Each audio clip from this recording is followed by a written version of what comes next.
the chair of the SEC has laid out the same vision. He says all assets are moving on chain in the next 5 years. Effectively, Hyperliquid became the market. You saw it being reported on Bloomberg. And importantly, that meant that going forward, every global macro hedge fund, every global macro investor needs to learn how to trade on Hyperliquid because that could happen again, right?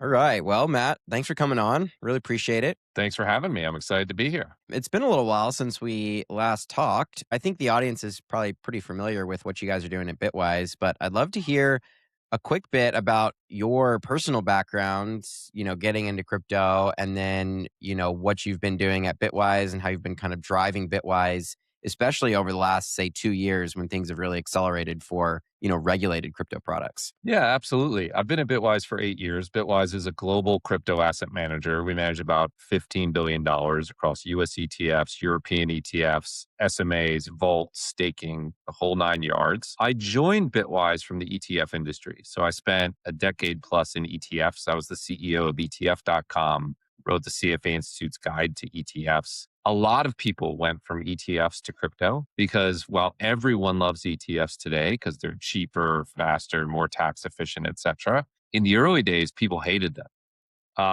They were called weapons of mass destruction. There were congressional hearings about them destroying the American economy. So all of us in the ETF industry who believed in this technology sort of saw it overcome skepticism, overcome the mainstream media saying these are terrible things, and had faith that this technology would create a better financial system. And so after I sold that business, looked around for the next great financial technology that the world didn't understand and disliked. And that was crypto. So joined Bitwise, and absolutely things have dramatically accelerated ever since the Bitcoin ETFs launched in January of 2024. That was really a dam breaking moment.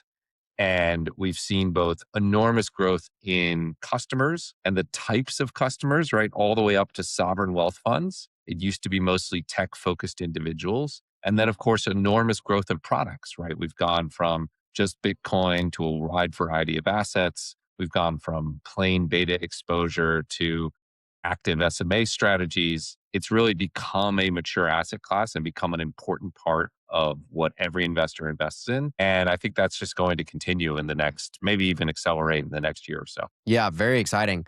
I remember, getting into finance a little younger than you and looking at, the ETF revolution and the whole, when I was getting in, there was a discussion, the whole thing was passive versus active management and how, 80% of active mutual fund managers couldn't beat their benchmarks. And then they had, their 100 basis point plus fees. And so ETFs and, systematic factor type investing was just kind of eating the active manager's lunch. So it seems like we're kind of here on the precipice of another, ETF-like revolution. I'd love to hear a little bit about, Bitwise from the kind of crossover perspective, because you guys have been pretty unique as of late in that you're not just shipping ETFs, but you're actually going on chain and doing on chain asset management. So can you talk a little bit about that push? Yeah, absolutely. We thought it would be ironic if we were a crypto asset manager and then missed out on asset management on crypto. So while we started doing traditional financial products, private funds, and then ETFs primarily, we've always had our eye on the on-chain thing. So we've really pushed into it in two important ways. First, we became one of the largest staking providers in the world. We acquired two businesses, Attestant and Chorus One, tremendous businesses, folded them into an entity called Bitwise On-Chain Solutions. And now we stake for some of the largest institutions in the world across Ethereum, Solana, and many other chains. It's a great group. And then more recently, we've pushed into vaults. In my view, vaults today are primarily yield-focused sort of investment engines for on-chain investors. But I see them as the next version of ETFs. They're really just asset management distilled into an on-chain wrapper. You no longer have to do things like custody. You don't have to do things, the same sort of accounting and paperwork. It's non-custodial asset management, but you still have to do all the asset management pieces. You have to do risk and due diligence and liquidity analysis and allocations. And that's where we think we bring something unique to the vault space because we are, a registered investment advisor with an 8-year track record. And now we're porting that into vault. So right now, yield focused, but I wouldn't be surprised in the next, year, 2 years, if vault started to just look like a new version of asset management, long only, long short, yield focused, et cetera. I think that's the direction of travel, and we hope to be leaders in that space. Yeah, it's super exciting and very innovative. I don't think there's any other ETF providers that are, you know, getting muck, past their elbows in that way, rolling up their sleeves and getting into it. So very, very cool and innovative. No, thank you. I'd love to, you guys have been, pioneers and leaders on the kind of, I guess I'd say the TradFi and DeFi bridging space or narrative, if you will. And so, what we're doing here at Apex is also kind of in that same vein where we're taking assets, from the TradFi world and kind of bringing them on chain. I'd love to hear a little bit about, your perspective on the development around DATs and kind of this explosion in, I guess what strategy is calling digital credit, but these variable rate, non-convertible preferreds. And obviously, preferreds have been around for a while. So I'd love to hear a little bit of, from your perspective, the history there and why it's, catching on so much bigger in this particular, digital asset niche. Yeah, well, let me give you a sort of meta narrative from the ETF perspective because I think that'll be fun. ETFs launched as U.S. equity only. The first ETF was an S&P 500 ETF, and then we got like the Nasdaq 100 ETF, and we just had a few U.S. only ETFs. And there are a lot of people who thought that's the only thing that will work in the ETF wrapper. But over the last 30 years, we went from US equities to international equities to US treasuries to corporate bonds to international bonds to hedge fund strategies to leverage, to preferreds to bank loans to long short to structured credit to structured downside protection.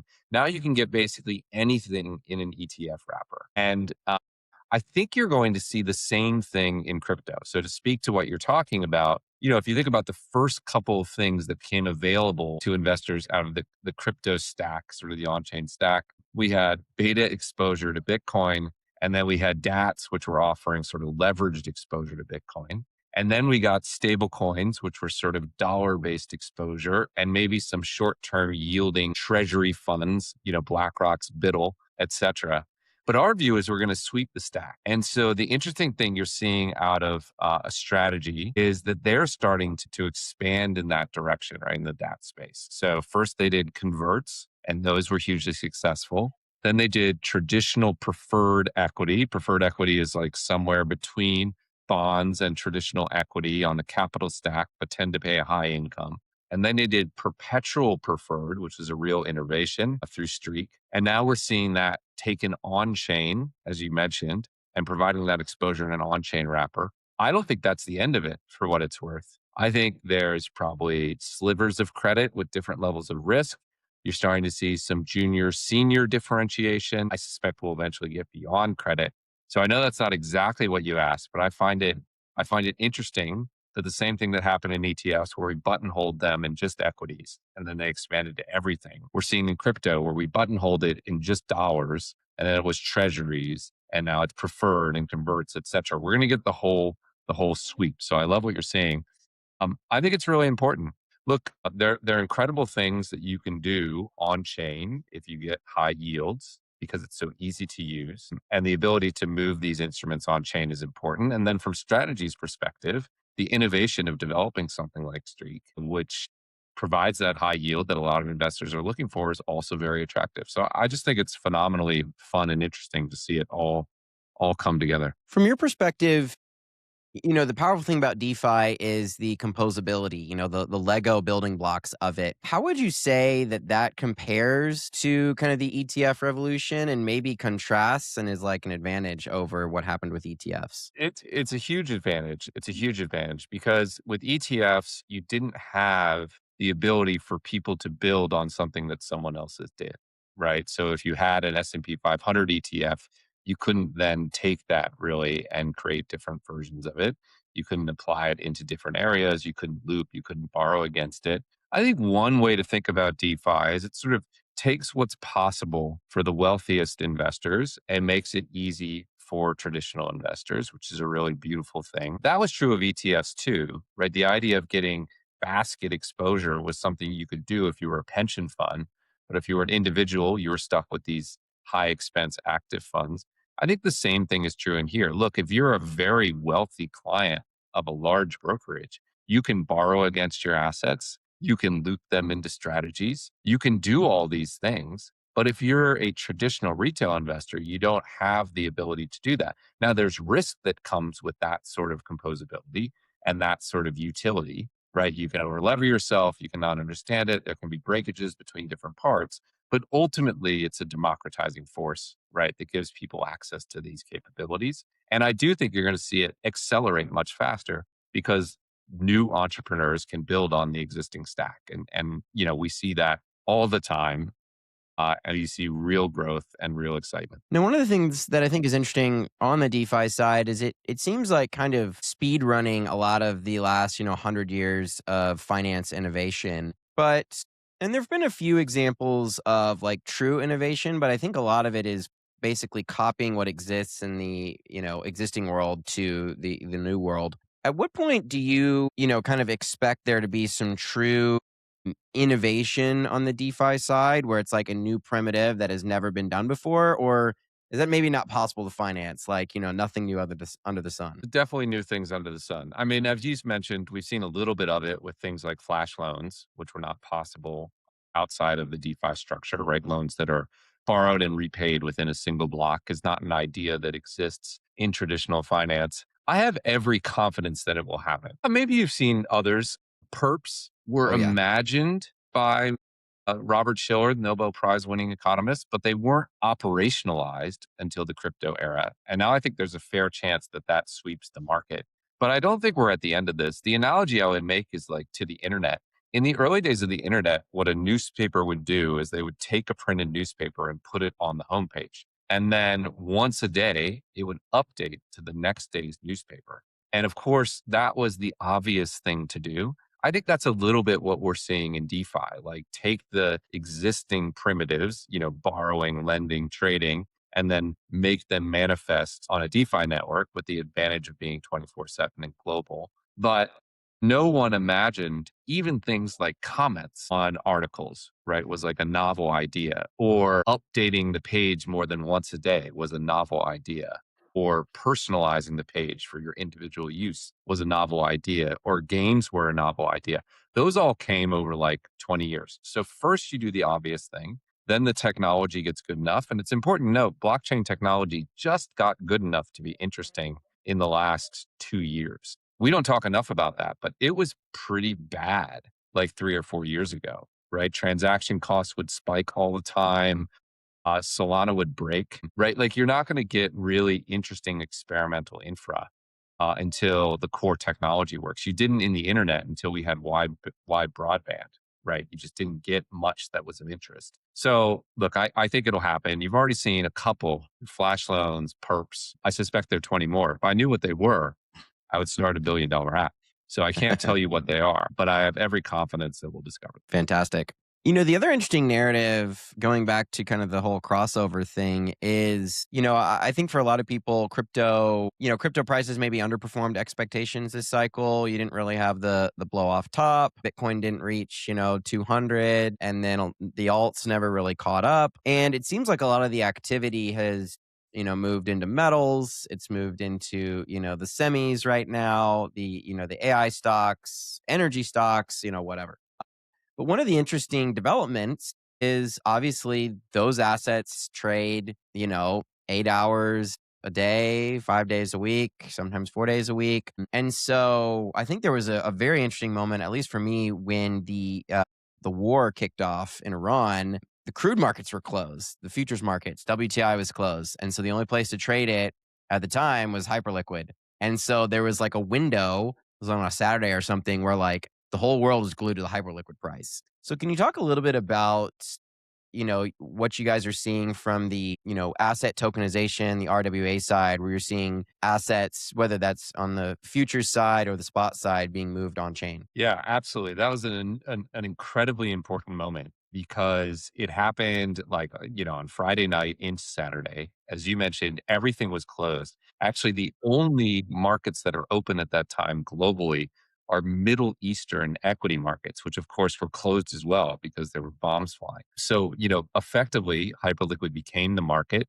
You saw it being reported on Bloomberg. And importantly, that meant that going forward, every global macro hedge fund, every global macro investor needs to learn how to trade on Hyperliquid because that could happen again, right? And those markets have been liquid. And now you see non crypto assets be more than or about half the total volume on Hype, which is an incredible change in just a few months. These kind of genies never go back in the bottle. So I think it's absolutely the case that we're going to see all existing assets and then non assets that don't exist in the traditional market start trading on things like Hyperliquid. You're seeing that already with pre IPO share prices, right? So not just that, maybe there's our third example. Not Yeah. just not just the existing market, but of all markets. And these moments are really important. Again, another ETF comparison. ETF growth rates doubled after the financial crisis because bond ETFs were the only way to get real time prices on bonds during that time. Because the traditional bond market froze. It's an over the counter market where you call people up to get prices. No one was quoting. So the only way you could trade bonds was through liquid ETFs, which continued to trade, albeit at premiums and discounts. But that taught a whole generation of investors to use ETFs, and you never saw that growth rate slow down. So look, I think it's fait accompli. I think Hyperliquid's an incredible application, a blockchain application, and I think every investor around the world is going to learn how to trade there because they'll have to. Yeah, I don't think that's going back in the bottle. So I think it's an incredible event. Yeah, for sure. So, being the kind of cypherpunk idealist, I think about the world where all assets, financial and otherwise, you look at things like prediction markets as well, but all assets, financial and otherwise, are completely accessible to every human on the planet with an internet connection. But, and people have been talking about this since like, I don't know, like 2010 or something, but like it certainly seems in many ways to be taking longer than maybe we kind of thought, right? I mean, you've now got some RWAs on chain, and stables are pretty big, but the hyperliquid moment here, like you don't have all the big hedge funds and the majority of price discovery happening on chain yet. So, what do you think are some of the big hurdles to making crypto the reference markets for a lot of these global assets versus them just kind of tracking what's happening on the traditional rails? Yeah. First of all, I'd say I think it's going pretty fast. I know it's not going as fast as crypto wants, but it's going pretty fast. For 5,000 years, you couldn't trade things except for a few hours a day. And now you can trade things 24/7 through 65 from your cell phone in an island in Indonesia. I mean, that's an incredible fact. And it's just objectively true. In order to unlock the many hundred trillions, because it's absolutely true that there are very relatively few assets on chain in the scale of things. The big unlock is regulation. And I know the sort of cypherpunk idealist doesn't want to hear that, but it's nonetheless true that most of the money in the world is controlled by regulated institutions. That's just a fact on the ground. And those regulated institutions won't trade on unregulated markets until they get an all clear. Now, some will, right? Privately run hedge funds will and are looking at these markets, but even there, their risk budget will be limited. How much they can allocate into these markets will be limited. It's really only once you get the regulated doors opened up. We saw that with Bitcoin, in fact, with the launch of ETFs. Everyone said, why do we need ETFs? We can just buy it on Coinbase. It turned out $100 billion wanted to do it in ETFs. And now ETF volume is roughly the same as spot volume, right? Like an incredible fact. 2 years in, once we get the Clarity Act and once we get some more rules around this, I think you're going to absolutely see this. But I will say something incredible. You just laid out this sort of cypherpunk idealist vision of all assets trading globally in one location. The chair of the SEC has laid out the same vision. He calls it super apps. He says all assets are moving on chain in the next 5 years. So I think that should give you some comfort, right? If you have both the idealists and the world's most important financial regulator both saying all assets will be on chain, tradable in the same location, the same super app, I think we'll get there. It'll take a few years, but we will get there. Now, in that vein, do you see a world where there's kind of, a lot of people are concerned about this kind of like regulated crypto and unregulated crypto, where you've kind of got like two silos? Or do you see a world where there's enough bridges, enough connection points that it really is kind of just one market, maybe with some slight variations? Yeah, I think it's broadly going to be one market with the exception of a sort of corner that's ultra privacy seeking. So I do think as sort of suit coiners drag crypto more into the regulated light, you make space for things like Zcash and Monero. And I don't think it's an accident that those assets have been doing particularly well, right? I really think the world is recognizing that it needs those assets for a specific use case. They're not going to fit in this new regulated perimeter. And there is a relatively large TAM for them to address in their own corner of crypto. But broadly speaking, I think what history suggests is once you have reasonable regulation, you see most of the activity migrate onto those rails. So as long as the regulation is not overly onerous and you still get the kind of exposure without the restrictions, you'll see a lot of the activity migrate into that space. Maybe the ETFs are a good example, right? You have seen about half of trading volume migrate into the ETF space. Not all of it. You can still trade it directly, but very little of sort of spot trading volume, at least in the US, is going offshore at this point, whereas a lot of it used to be. So if I'm right and we get reasonable regulations, I think you'll see 80% of the market move into that jurisdiction, and then you'll have a privacy focused corner over here that will be separate. But we'll see.